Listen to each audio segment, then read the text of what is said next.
Well, thanks to the results last season, Gala have earned a place in the British and Irish Cup. They kick off their campaign at Netherdale in front of their home crowd, their opponents, London Scottish. But the two sides have met before. They've met in the 50s, the 70s and the 90s in the last century. And the records stand Gala 2 wins to London Scottish 1. Let's see what happens today. Gala have been waiting a long time for this, a shot at the British and Irish Cup, and coach George Graham promised his team that he would reward them for their efforts last year in qualifying for this competition by resisting the temptation of bringing in a bunch of pros to strengthen the squad, and he was true to his word. All players selected for this game have been regulars at Gala since the start of the season. London Scottish rested some of their regulars for this game, but it was still packed with quality pros, including Canadian international Tyler Hodgson at lock and Scottish international fly half Phil Godman. And the game started off at a tremendous pace, both sides happy to throw the ball about. Former Edinburgh pro Ross Sampson was at scrum half, and look out for Samoan-born centre PJ Gidlow, who was to cause problems all afternoon for the Gala defence. London Scottish have produced over 200 Scottish internationalists in its history and are now making their way back into the top flight of English rugby, having recently been promoted to the Championship, where they're currently playing against the likes of Newcastle Falcons and Leeds Carnegie.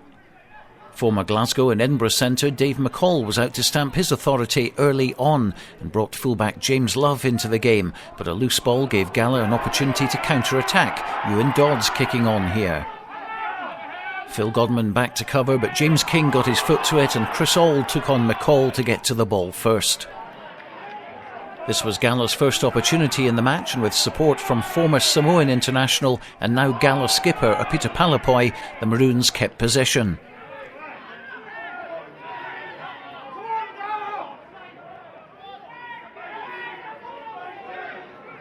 Clean ball this time from George Graham to Lee Miller and out to Gary Graham, who took the ball into contact. Gala recycled again, out to Miller. James King only half held and getting over the gain line. Even better for the home side, they won a penalty. Irish referee Eddie O'Connell penalising Scottish, and Gala with a chance to take the lead. Lee Miller is a prolific kicker, already into triple figures this season, and from 35 metres out stroked the ball between the tallest posts in Scotland, giving Gala a 3-point lead. And they did even better a few minutes later. Ewan Dodds playing scrum half to Miller, James King well tackled by McCall, but Craig Robertson supporting him and wriggling his way deeper into London Scottish territory. George Graham slipping on the greasy surface, but getting to the ball and passing out to Ewan Dodds, who drew 2 defenders before passing to Grant Somerville. Somerville still had work to do, but went outside Love to run in for the opening try of the game. Gala's number 8 Dodds popping up everywhere during a game and is one of the top try scorers in the Borders. He did well to get the ball out to former Curry and Watsonians winger Somerville, and he went over for his first try of the season. Miller added the extras with a fine conversion, and with just 9 minutes on the clock, it was the perfect start for Gala. The confidence was building, and Dodds winning clean ball from this line out. Along the back line again, Auld looking for support, and off his wing came Craig Robertson, always looking for work. Lee Miller over the gain line and more positive moves forward, with Palapoi getting closer to the Scottish 22. Back left again, Graham to Miller, missing out King to Ewan Dodds, and another phase of play by the Maroons. London Scottish defending well though, keeping Gala out of their 22 and winning a penalty to relieve the pressure. Scottish lost their own line out and the ball went back to Craig Robertson. Big kick from him, sending it into the opponent's half, and London Scottish happy to run the ball from anywhere. Fullback Love giving McCall a chance to run out of defence, but well tackled by Chris Auld.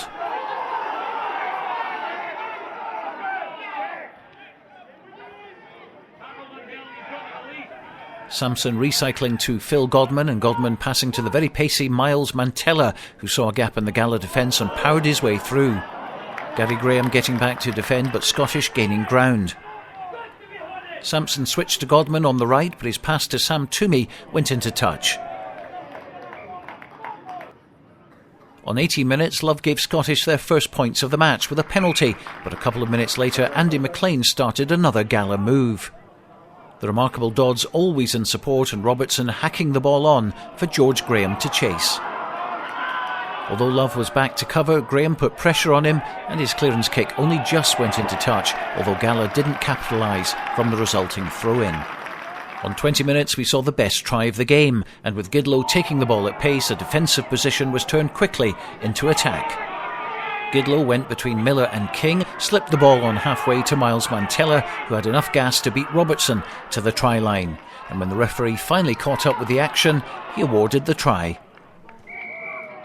Let's look at that again. Gidlow, a big strong runner, bursting through and handing off George Graham. Great support from Mantella, and after giving the scoring pass he stayed close to his wingman just in case he was needed, but a good try which brought the visitors to within 2 points. Gala went looking for another try themselves, and they weren't far away from getting one. Graham feeding Miller, James King jinking past Ben Lonergan and Marcus Bloomberg before being stopped by Sampson-Love combo. Callum McIntosh and Luke Petty were up quick to get the ball back to Stevie Cairns and then Palapoy, but the pass from George Graham to Petty didn't go to hand and the chance was gone. Chris Weir was yellow carded for a professional foul, and that gave Scottish a big advantage up front. They turned up the gas, drove Gala back. It wasn't pretty, but it was very effective, and Willie Lipp grounded the ball at the bottom of this pile of bodies.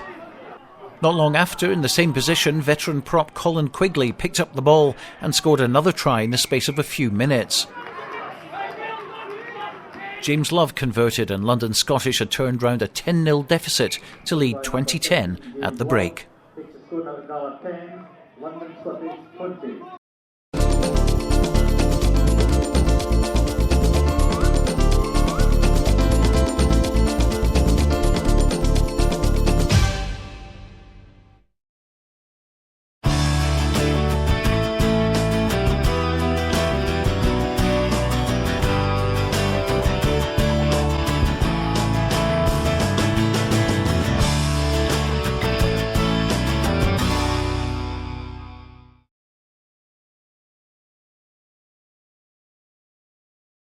Into the second half, and a loose pass from Scottish gave the lurking Ewan Dodds an opportunity to carry some ball. Chris Hall took it on, and there was Craig Robertson outside to chip ahead. And play suddenly was back in the London Scottish 22.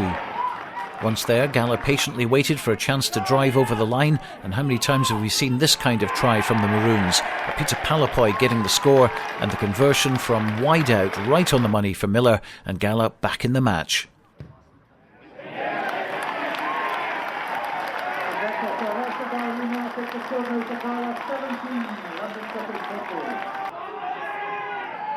The Border side soon found themselves back in a good attacking position. Replacement hooker Russell Anderson taking the ball into contact, Graham to Petty, Steve Cairns in support, and Palapoy looking for his second try.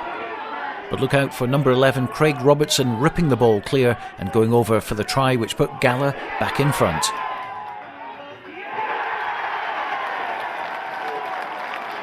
It gave Lee Miller another opportunity to display his amazing kicking talents from the touchline, and the moment he struck the ball, he knew it was going right between the posts. Still plenty of time left in the game, and it was anyone's guess what the outcome would be in what was turning out to be a bit of a roller coaster. For the neutrals, it was a thriller with both teams playing attacking rugby and both defences putting in a big shift. London Scottish were still looking for their first away win of the season, but they knew they'd need to up the ante if they were going to get that elusive victory. Phil Godman saw a gap at the back and chipped through, hoping that either Love or Mantella would run in to score, but Robertson was alert and got back in time to defuse the danger. Then Toomey was brought into the action, Palapoy taking him to ground, but the referee penalised Gala for killing the ball and gave London Scottish a kickable penalty. Up stepped Love, and this time the radar was on and Gala's lead was cut to just 1 point. The remainder of the match was going to be tense, and the Gala pack were certainly matching the visitors up front, wheeling the scrum successfully on several occasions and putting pressure on. James Love banged the ball out of his own 22 straight into the arms of Craig Dodds. And he returned the ball with an intelligent kick which Richard Bolt found hard to deal with. Pressure from Dodds and Craig Keddy, and Gary Graham getting in on the action. With time running out, Gala were getting into position to give Lee Miller a chance to pop over a drop goal. By now, Danny Owenson was on at scrum half, and he knew exactly what was required. Miller received the ball just outside the 22 and as cool as a cucumber slotted the kick over the bar and the 4-point gap was restored. As we moved into injury time, all the pressure was on Gala as London Scottish pushed for the try which would win the game. They got themselves into the best position, drove Gala backwards, but crucially they lost control on the line, but a penalty was awarded and Scottish opted for another scrum. But Gala wheeled their opponents and won a defensive scrum, something which frustrated the Exiles, and a bout of fisticuffs broke out. The assistant referee stepped in, advised the referee to award a penalty, and it went to Gala. The last chance for Scottish had gone, and when time was up, Owenson blasted the ball into the stand and Gala had held on for a memorable victory, winning their first match in the British and Irish Cup.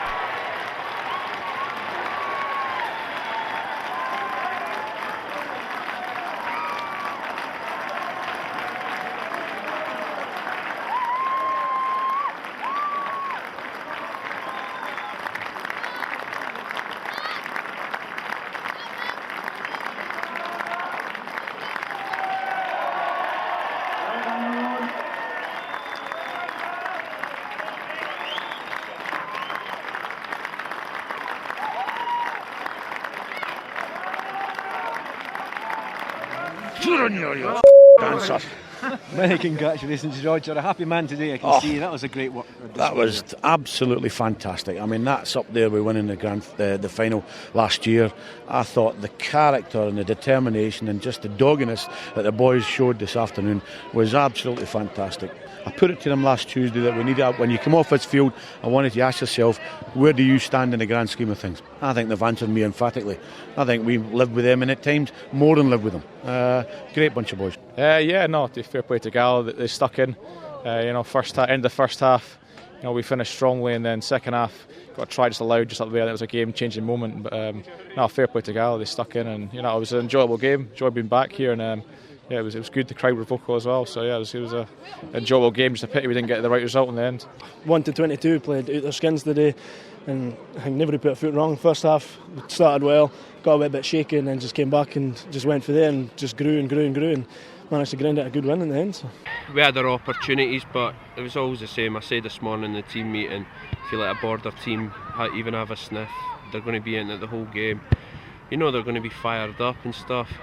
Like the Scottish teams and stuff take this really serious and stuff, and we've let ourselves down, to be fair.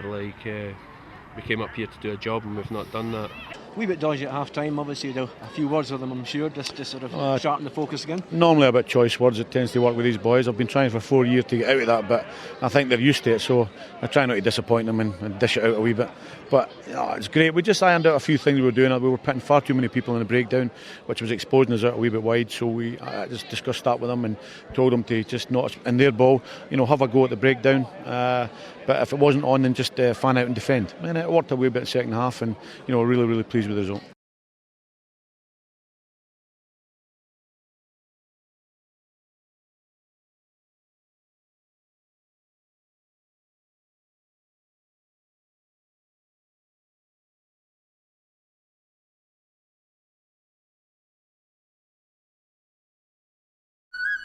Hi, I'm Michelle.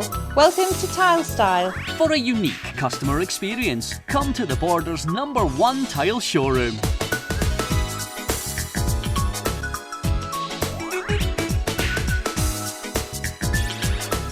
So remember, do it with Tile Style.